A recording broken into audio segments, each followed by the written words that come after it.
అప్పుల బాధలు వెంటాడుతున్నాయా? అయితే 6 జేవిఆర్ వారి జాతిరత్నాలు ధరించండి.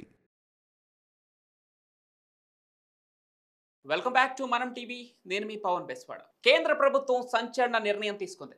పాక్ సరిహద్దు రాష్ట్రాల్లో మాక్ డ్రిల్ నిర్వహించనున్నట్లు ప్రభుత్వం ప్రకటించిందని వార్తలు వినిపిస్తున్నాయి. పాక్ సరిహద్దు రాష్ట్రాలైన జమ్మూ కాశ్మీర్, పంజాబ్, రాజస్థాన్, గుజరాత్ రాష్ట్రాల్లో మే 29న మాక్ డ్రిల్ చేపట్టాలని అధికారులను ఆదేశించినట్లు సమాచారం.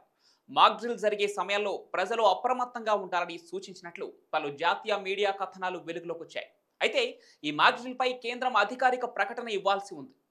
ఇక యుద్ధం మళ్లీ మొదలవుతుందా అని అనుమానాలు వ్యక్తమవుతున్నాయి. గతంలో మాక్ డ్రిల్కు ఒక్కరోజు ముందే భారత్ పాక్ ఆక్రమిత కాశ్మీర్లో ఉగ్రవాద స్థావరాలపై ఆపరేషన్ సింధూర్ పేరుతో ఎయిర్ స్ట్రైక్స్ చేసిన విషయం తెలిసిందే. అయితే ఇక ఆపరేషన్ సింధూర్ జరిగిన కొన్ని గంటల్లోనే రెండు దేశాల మధ్య యుద్ధ వాతావరణం కనిపించింది. ఆ తర్వాత కాల్పుల విరమణ ఒప్పందంతో కొంత సద్దుమణిగింది.